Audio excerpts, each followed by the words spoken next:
ஓம் சாந்தி.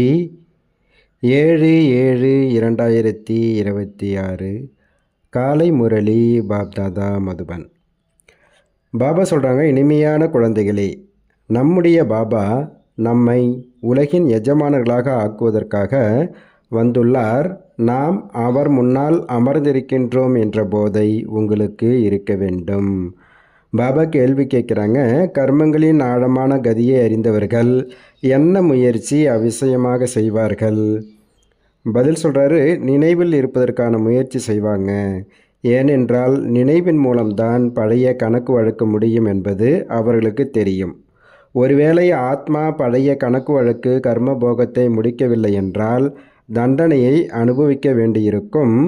மேலும் பதவியும் கீழானதாக ஆகிவிடும். மறுபிறவியும் அப்படிப்பட்டதாகவே இருக்கும் என அவர்களுக்கு தெரியும். ஓம் சாந்தி. பாப்தாதா நேரில் வந்துள்ளார் என்பதை பார்க்கும்பொழுது குழந்தைகளுக்கு எல்லையற்ற குஷியின் அளவு அதிகரிக்கின்றது. மேலும் 5000 வருடங்களுக்கு பிறகு மீண்டும் சிவபாபா பிரம்மாவின் உடலில் வந்துள்ளார் என்பதையும் குழந்தைகள் அறிவார்கள். என்ன செய்வதற்காக? குழந்தைகளுக்கு இந்த போதை ஏறிவிட்டுள்ளது. சொர்க்கத்தின் எஜமானர்களாக ஆக்குவதற்காக தந்தை வந்துள்ளார், நம்மை தகுதி வாய்ந்தவர்களாக ஆக்கி கொண்டிருக்கின்றார் என அனைத்து குழந்தைகளும் அறிவார்கள். நம்மை தமோ பிரதானத்திலிருந்து சதோ பிரதானமாக ஆக்குவதற்கான யுக்திகளை மீண்டும் மீண்டும் சொல்லி கொண்டிருக்கின்றார். யுக்தி மிகவும் சகஜமானதே ஆகும். முற்றிலும் சகஜமான நினைவை குழந்தைகளுக்கு கற்பிக்கின்றார். அஞ்ஞான காலத்தில் ஆண் குழந்தை பிறந்தால் நம்முடைய வாரிசு பிறந்துள்ளது என புரிந்து கொள்கின்றனர்.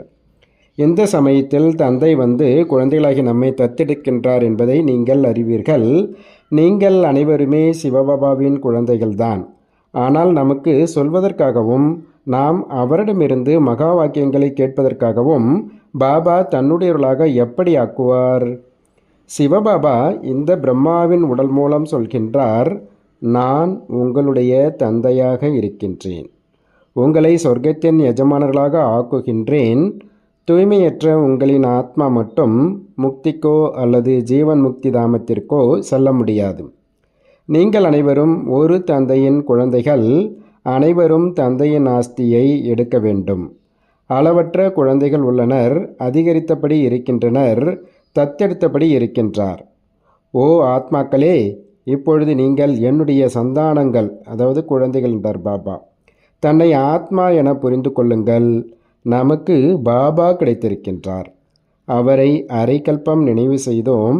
இதை ஒருபொழுதும் மறக்காதீர்கள் என்றார். அரைக்கல்ப காலம் ஆத்மா இந்த சரீரத்தின் மூலம் நினைவு செய்து வந்தது. ஓ பதித்த பாவனா, ஓ துக்கத்தை நீக்கி சுகத்தை கொடுப்பவரே என்றெல்லாம் அழைத்து வந்தது. ஏனென்றால் இருப்பதோ ராவண ராஜ்யம் அல்லவா? நாங்கள் மிகவும் சுகம் நிறைந்தவர்களாக இருக்கின்றோம்.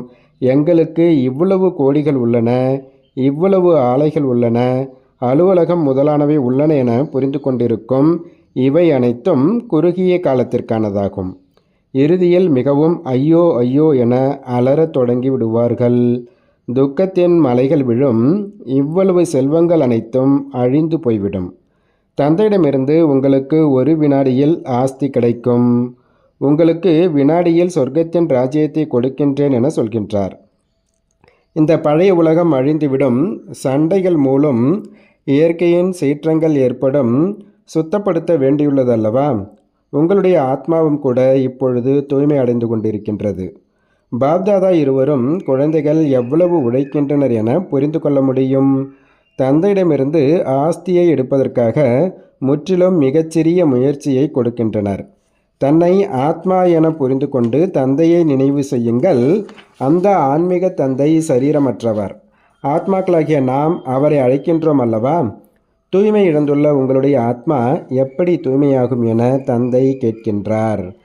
பதித்த பாவனர் ஒரு தந்தை அல்லவா? நீரோட்டம் உள்ள நதி தூய்மைப்படுத்தக்கூடியது என்றால் உடனே சென்று வர முழுக்கு போட்டு, அதாவது ஸ்நானம் செய்து கொள்ள வேண்டும்.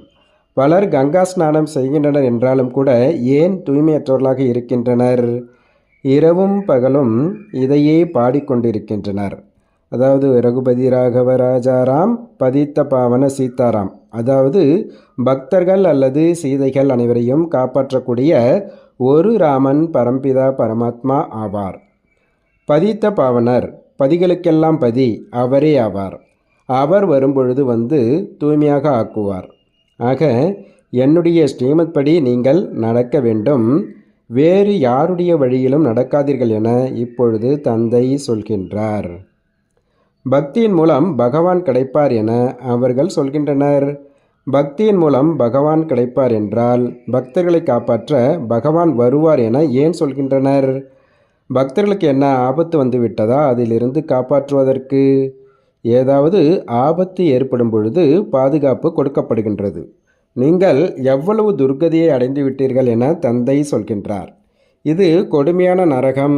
அனைவரும் துக்கம் மிக்கவர்களாக நோயாளிகளாக உள்ளனர். ஒவ்வொரு வீட்டிலும் பாருங்கள் என்னென்ன நடக்கின்றது என்று. துக்கமே துக்கம். ஆகையால் பாபா எங்கள் துக்கத்தை நீக்குங்கள், சுகத்தை கொடுங்கள் என அழைக்கின்றனர். பாரதத்தில்தான் எப்போதும் சுகம் நிறைந்திருந்தது, இப்பொழுது துக்கம் உள்ளது. இது பாரதத்தின் விஷயமாகும். மற்ற கண்டங்களோ தனிப்பட்டவை, அவை பின்னால் தான் வருகின்றன. சிலர் 60 பிறவிகள், சிலர் அதைவிடவும் குறைந்த பிறவிகளும் எடுக்கின்றனர். தேவதா தர்மத்தவர்கள் 84 பிறவிகள் எடுக்கின்றனர். ஆக இந்த கணக்கின்படி அரை கல்பத்திற்கு பின் வரக்கூடியவர்கள் 84 பிறவிகள் எடுப்பதில்லை, பாதியளவு பிறவிகள் எடுக்கின்றனர். அனைவரும் 84 பிறவிகளின் சக்கரத்தை சுற்றுகின்றனர் என்பதல்ல. மனிதர்களுக்கு என்ன தோன்றுகின்றதோ அதை சொல்லிவிடுகின்றனர். இப்போது குழந்தைகளாகிய நீங்கள் தந்தையின் மூலம் அழிவற்ற ஞான ரத்தினங்களால் புத்தி என்ற பையை நிரப்பிக் கொண்டிருக்கின்றீர்கள். இரத்தினங்கள் மிகவும் விலை மதிப்பு வாய்ந்தவை ஆகும். தந்தை மிகவும் சகஜமாக புரிய வைக்கின்றார். தந்தை சொல்கின்றார், ஓ பதித்த பாவனா, வந்து எங்களை தூய்மையாக ஆக்குங்கள் என நீங்கள் அழைத்து வந்தீர்கள். இப்பொழுது தந்தை வந்திருக்கின்றார். நாம் தூய்மை அடைந்தோம் என்றால் சொர்க்கத்தின் எஜமானர்கள் ஆவோம் என இப்பொழுது நீங்கள் புரிந்து கொள்கிறீர்கள். சிவபாபா நம்மை கல்புத்தியிலிருந்து தங்க புத்தியாக, கல் போன்றவர்களை தங்கம் போல ஆக்குவதற்காக வந்துள்ளார். பக்தி மார்க்கத்தின் சிலைகள் அனைத்தும் கல்லால் ஆக்கப்படுகின்றன. கற்களுடன் மண்டையை உடைத்து கொள்கின்றனர். தந்தை சொல்கின்றார், நீங்கள் எவ்வளவுதான் முயற்சி செய்தாலும் லாபம் எதுவும் இல்லை. முன்னர் நீங்கள் உங்களை பலி கொடுத்து கொண்டிருந்தீர்கள் என்றாலும் என்ன லாபம் இருந்தது? மீறிப்போனால் தேவியின் காட்சி கிடைக்கும். பிறகு எப்படி இருந்தீர்களோ அப்படியே இருந்து விடுகிறீர்கள். பதித்த பாவன தந்தை சங்கமயுகத்தில் ஒரு முறை வருகின்றார். சத்யுகத்தில் பக்தி மார்க்கத்தின் விஷயங்கள் இருப்பதே இல்லை. கழுத்தை வெட்டி கொள்ளுங்கள், இதை அதை செய்யுங்கள் என தந்தை சொல்வதில்லை. பக்தி மார்க்கத்தில் பலவிதமாக என்னென்ன செய்கின்றனர்? முன்னர் தேவிகளுக்கு முன்பாக மனிதர்களை பலி கொடுத்து கொண்டிருந்தனர். நீங்கள் நடத்தை தெரிந்தவர்களாக இருந்தபொழுது தேவதைகளாக இருந்தீர்கள். இப்பொழுது எவ்வளவு கல்புத்தியாகி இருக்கின்றீர்கள். உங்களுக்கு சொர்க்கத்தின் ராஜ்யத்தை கொடுத்திருந்தேன். எவ்வளவு தங்கம் வைர வடிவங்களான மாளிகைகள் இருந்தன, அளவற்ற செல்வங்கள் இருந்தன. அதனை என்ன செய்தீர்கள்னு கேட்குறார் பாபா. இப்பொழுது நீங்கள் எவ்வளவு துக்கம் மிக்கவர்களாக ஆகி உள்ளீர்கள். நீங்கள் உண்மையில் தேவி தேவதா தர்மத்தவர்களாக இருந்தீர்கள் அல்லவா? இப்பொழுது நீங்கள் ரஜோ தமோவில் மட்டும் வந்துள்ளீர்கள். நீங்கள் தேவதா தர்மத்தவர்களாக இருந்தீர்கள். பிறகு தம்மை இந்துக்கள் என ஏன் சொல்லிக் கொள்கின்றீர்கள்? மற்ற அனைத்து தர்மத்தவர்களும் தத்தமது தர்மத்தையே ஏற்றுக்கொள்கின்றனர். தர்மம் ஒன்றுதான் இருக்கும் அல்லவா? முஸ்லிம்களின் முஸ்லிம் தர்மமும் கிறிஸ்தவர்களின் கிறிஸ்து தர்மமும் நடந்து வருகின்றது. உங்களுக்கு என்ன ஆனது? நீங்கள் மிகவும் சுகம் மிக்கவர்களாக, தூய்மையானவர்களாக, முழுமையான விகாரமற்றவர்களாக இருந்தீர்கள். இப்பொழுது எவ்வளவு விகாரிகளாக ஆகிவிட்டுள்ளீர்கள். நாம் முழுமையாக விகாரமற்றவர்களாக இருந்தோம். பிறகு முழுமையாக விகாரிகளாக எப்படி ஆனோம் என யாருக்கும் தெரியாது. 84 பிறவிகள் எடுத்து சதோவிலிருந்து தமோ ஆனார்கள். இப்பொழுது முற்றிலும் தமோ பிரதானமாக தூய்மையற்றவர்களாக இருக்கின்றனர். சத்தியுகத்திலிருந்து கலியுகம் கண்டிப்பாக வர வேண்டும். அனைத்து தர்மங்களும் சதோ ரஜோ தமோவில் வரவே வேண்டும். வளர்ச்சியை அடைய வேண்டும். நீங்களும் மரத்தில் இருக்கின்றீர்கள் அல்லவா? கல்ப விருஷ மரத்தில் பாருங்கள், கடைசியில் பிரம்மா நின்றிருக்கின்றார். மரத்தின் உச்சியில் பிரம்மாதான் 84 பிறவிகள் எடுத்து சென்று கடைசியில் நின்று இருக்கின்றார். நீங்களும் கூட கீழே பிராமணர்களாக அமர்ந்திருக்கின்றீர்கள். பிறகு கடைசியில் தூய்மையற்ற சூத்திரர்களாக ஆகியுள்ளீர்கள். பிறகு கீழே ராஜயோகம் கற்றுக்கொண்டிருக்கின்றீர்கள். நீங்களும் சூத்திரர்களாக இருந்தீர்கள், இப்பொழுது பிராமணர்களாக ஆகியுள்ளீர்கள். இவை மிகவும் புரிந்து கொள்ள வேண்டிய விஷயங்களாகும். இப்பொழுது மரத்தில் புரிந்து கொள்ளக்கூடிய மிக நல்ல அறிவு மிக்க விஷயங்கள் நிறைந்துள்ளது. இப்பொழுது நீங்கள் ராஜயோகத்தின் தபஸ் செய்து கொண்டிருக்கின்றீர்கள். உங்களுடைய நினைவு சின்னம்தான் நின்று கொண்டுள்ளது. இது சைத்தன்யமான தில்வாடா, அது ஜடம். சத்யுகத்தில் இது இருக்கவில்லை. இந்த சமயத்தில் ஆத்மாக்களாகிய நீங்கள் தம்முடைய நினைவு சின்னத்தை பார்க்கின்றீர்கள். நீங்கள் நடைமுறையில் உண்மையிலும் உண்மையான தில்வாடா கோயிலில் சைத்தன்யமாக அமர்ந்திருக்கின்றீர்கள். சொர்க்கத்தின் ஸ்தாபனை நடந்து கொண்டிருக்கின்றது. பிறகு சொர்க்கத்தில் வந்துவிட்டால் இந்த கோவில் முதலான எதுவும் இருக்காது. இந்த மம்மா, பாபா மற்றும் குழந்தைகளாகிய நாம் அமர்ந்திருக்கின்றோம். அதே போல இருக்கும் உங்கள் கோவில் இது. பெயரே மதுபன் என வைக்கப்பட்டுள்ளது. சைத்தன்யமான தில்வாடா கோவிலாகும். பிறகு பக்தி மார்க்கம் தொடங்கும் பொழுது இந்த கோவிலை மீண்டும் கட்டுவார்கள். தந்தை உங்களை மிகவும் செல்வந்தர்களாக ஆக்கியிருந்தார். பிறகு நீங்களே அவருடைய கோவிலை கட்டுகின்றீர்கள். சிவனின் கோவில்களை ஒருவர் மட்டும் கட்டுவதில்லை, அனைவருமே கட்டுகின்றனர், தம் தகுதிக்கும் சக்திக்கும் தகுந்தாற்போல. நாம் பூஜைக்குரியவர்களாக இருந்தோம், பின்னர் துவாபரத்தில் பூஜாரிகள் ஆகிவிட்டோம் என நீங்கள் அறிவீர்கள். உங்களை இவ்வளவு செல்வந்தர்களாக ஆக்கிய சிவபாபாவுக்கு பக்தியில் நீங்கள்தான் அவருடைய கோவிலை கட்டுவீர்கள். இந்த விஷயங்களை இப்பொழுது நீங்கள்தான் அறிகிறீர்கள். ஆக இப்பொழுது முயற்சி செய்து ராஜாக்களுக்கெல்லாம் ராஜாவாக ஆக வேண்டும். சத்யுகத்தில் மகாராஜாக்கள் என சொல்லப்படுகின்றனர். திரேதாவில் ராஜாக்கள் என சொல்லப்படுகின்றனர். பிறகு உலகம் தூய்மையை இழக்கும் பொழுது மகாராஜாக்களும் ராஜாக்களும் கூட தூய்மையற்றவர்களாக ஆகின்றனர். அவர்கள் விகாரமற்ற மகாராஜாக்களின் கோவில்களை கட்டி பூஜை செய்கின்றனர். முதலாக சிவனின் கோவிலை கட்டுகின்றனர். பிறகு தேவதைகளின் கோவிலை கட்டுகின்றனர். தாமே கோவிலை கட்டி பூஜிக்கின்றனர். 84 பிறவிகள் அனுபவிக்கின்றனர் அல்லவா? அரை கல்பத்திற்கு நீங்கள் பூஜைக்குரியர்களாகவும் பிறகு அரை கல்பம் பூஜாரிகளாகவும் ஆகின்றீர்கள். பகவானை குறித்து மனிதர்கள் அவரே பூஜைக்குரியராகவும் அவரே பூஜாரியாகவும் ஆவதாக கூறுகின்றனர். அனைத்தும் அவரே கொடுக்கின்றார், அவரே எடுத்தும் கொள்கின்றார். நல்லது, அவர்தான் கொடுத்தார், பின்னர் எடுத்து கொண்டார் என்றால் பிறகு ஏன் கவலை ஏற்படுகின்றது? நீங்களோ ட்ரஸ்டி ஆகிவிட்டீர்கள். பின் அழ வேண்டிய அவசியம் என்ன? தந்தை அமர்ந்து ஆத்மாக்களுக்கு புரிய வைக்கின்றார். இப்பொழுது நீங்கள் வரிசை கிரமமாக ஆத்ம அபிமானி ஆகின்றீர்கள். சிலரோ தந்தையை நினைவு செய்வதே இல்லை, ஆத்ம உணவுள்ளவர்களாக இருப்பதே இல்லை. நீங்கள் ஆத்மாக்கள், பரமாத்மா உங்களுக்கு கற்பிக்கின்றார். எனவே இங்கே எவ்வளவு புரிய வைக்கப்படுகின்றது? ஆத்மாவில்தான் சமஸ்காரங்கள் உள்ளன. ஆத்மாதான் வக்கீல் முதலானவர்களாக ஆகின்றது. ஆத்மா நீதிபதி ஆகின்றது. நாளை என்ன ஆகப் போகின்றீர்கள்? ஆத்மா தந்தையை நல்ல விதமாக நினைவு செய்து கொண்டே இருந்தது என்றால் பிறகு அமரலோகத்தில் சென்று பிறவி எடுப்பீர்கள். பிறகு மரணலோகத்தில் அடுத்த பிறவி எடுக்க மாட்டீர்கள். ஒருவேளை ஏதாவது கணக்கு வழக்கு மீதம் இருந்தது என்றால் தண்டனையை அனுபவிக்க வேண்டியிருக்கும். கர்மங்களின் விளைவை அனுபவித்து முடிக்க வேண்டும். பிறகு உயர்ந்த பதவி கிடைக்காது. இந்த கர்மங்களின் ஆழமான விளைவுகள் குறித்து தந்தை தான் அமர்ந்து புரிய வைக்கின்றார்.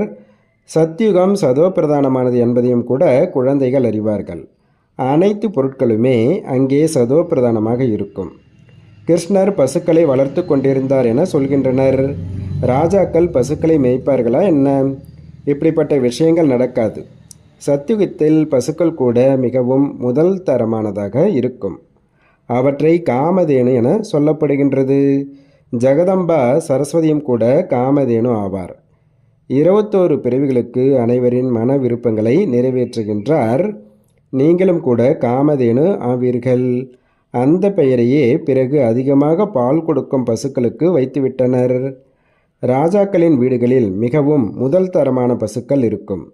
இங்கேயே ராஜாக்களிடம் நல்ல நல்ல பசுக்கள் இருக்கும் பொழுது சொர்க்கத்தில் எவ்வளவு அழகாக இருக்கும். அங்கே துர்நாற்றம் எதுவும் முற்றிலுமாக இருக்காது. நான் வந்திருக்கின்றேன், உங்களை நறுமணம் வீசும் மலர்களாக ஆக்கி உடன் அழைத்து செல்வேன் என இப்பொழுது தந்தை குழந்தைகளுக்கு சொல்கின்றார். பதித்த பாவனா வாருங்கள் என்றுதான் என்னை அழைக்கின்றார்கள். தூய்மை இல்லாத உலகில் தூய்மையற்ற சரீரத்தில் வாருங்கள். இவர் தூய்மையை இழந்தவர், அவர் தூய்மையான ஃபரிஸ்தா ஒப்பிட்டு காட்டுகின்றார். நீங்களும் கூட தூய்மையற்றவர்களிருந்து இப்படி தூய்மையான ஃபரிஸ்தாவாக ஆவீர்கள். சத்தியுகத்தின் தேவதைகளின் மூர்த்திகள் என சொல்கின்றோம். ஃபரிஸ்தாக்கள் சூட்சும வதனவாசிகள் ஆவர். தந்தை எவ்வளவு சகஜமான படிப்பை சொல்லி கொடுக்கின்றார். இங்கே வரும்பொழுது வெளியில் உள்ள எந்த ஒரு நண்பர்கள், உறவினர்கள், வீடு, வாசல், வேலை, தொழில் முதலான நினைவுகளும் வரக்கூடாது. தந்தையின் முன்பாக வந்திருக்கிறீர்கள் அல்லவா? இங்கே வந்ததே நினைவின் மூலம் வருமானத்தை சேமிப்பதற்காக எனும் பொழுது அதிலேயே ஈடுபட்டிருக்க வேண்டும்.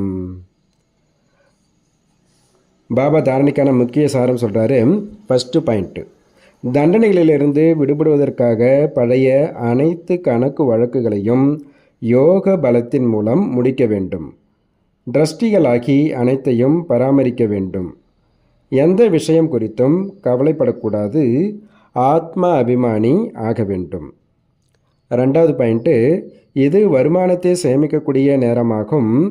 இதில் வீடு, வாசல், வேலை, தொழில் முதலிய எந்த நினைவும் வரக்கூடாது. ஃபரிஸ்தா ஆவதற்காக ஒரு தந்தையின் நினைவில் இருக்கக்கூடிய முழுமையிலும் முழுமையான முயற்சி செய்ய வேண்டும். பாபா இன்னைக்கு வரதானம் கொடுக்குறாங்க. நினைவின் சக்தி வாய்ந்த ஒளிக்கதிர்கள் மூலமாக வாயு மண்டலத்தை அமைக்கக்கூடிய வெற்றி ரத்தினம் ஆவீர்களாக. சேவை செய்யக்கூடிய ஆத்மாக்களின் நெற்றியில் வெற்றியின் திலகம் இடப்பட்டே இருக்கிறது தான். ஆனால் எந்த இடத்தில் சேவை செய்ய வேண்டியிருக்கின்றதோ அந்த இடத்தில் முன்கூட்டியே சர்ச்லைட்டின் வெளிச்சத்தை பரப்ப வேண்டும். நினைவின் சர்ச்லைட் மூலமாக எப்பேற்பட்ட வாயுமண்டலம் அமைந்துவிடுமென்றால் அநேக ஆத்மாக்கள் சுலபமாக சமீபத்தில் வந்து விடுவார்கள். அதனால தான் ஏதாவது ஒரு சேவை பண்ணுறோம்னா முன்னாடியே அந்த இடத்துக்கு போயிட்டு எல்லாம் குரூப்பாக உட்காந்து அந்த வாயுமண்டலத்தில் எல்லாம் சரி பண்ணுறோம் நம்ம. பிறகு குறைந்த நேரத்தில் வெற்றி 1000 மடங்கு ஏற்பட்டுவிடும். இதற்காக நான் வெற்றி ரத்தினம் ஆவேன் என்ற திட சங்கல்பம் செய்யுங்கள். அப்பொழுது ஒவ்வொரு செயலிலும் வெற்றி அடங்கியிருக்கும். ஸ்லோகன், எந்த சேவை சுயத்தை அல்லது மற்றவர்களை அமைதி இழக்கச் செய்கின்றதோ அது உண்மையில் சேவையல்ல, சுமையாகும் என்றார் பாபா. அவ்யக்த இஷாரா, ஜுவாலா ஸ்வரூப ஸ்திதியில் இருந்து கொண்டு சக்திசாலி நினைவின் அனுபவம் செய்யுங்கள். ஜுவாலை ரூபம் ஆக வேண்டும் என்றால் இப்பொழுது வீடு திரும்பி செல்ல வேண்டும் என்ற இதே ஈடுபாடு எப்பொழுதும் இருக்க வேண்டும். செல்ல வேண்டுமென்றால் உபராம், அதாவது விடுபட்ட நிலை, தனது நிராகாரி வீடு செல்ல வேண்டும் எனும் பொழுது அப்படியே நமது வேடத்தை அமைக்க வேண்டும். நம்ம நிராகாரி உலகத்துக்கு போகிறோன்னா நாமளை நிராகாரி ஆகிவிட வேண்டும். எனவே செல்ல வேண்டுமென்றால் அனைவரையும் திரும்ப கூட்டி செல்ல வேண்டும். இந்த நினைவு மூலமாக இயல்பாகவே சர்வ சம்பந்தங்களை, அனைத்து இயற்கையின் கவர்ச்சிகளிலிருந்து விடுபட்டவர்களாக, அதாவது சாட்சி ஆவதன் மூலமாக எளிதாகவே தந்தைக்கு சாத்தி, அதாவது துணையாளராக மற்றும் தந்தைக்கு சமானமாக ஆகிவிடுவீர்கள் என்றார் பாபா. நல்லது. ஓம் சாந்தி, ஓம் சாந்தி, ஓம் சாந்தி.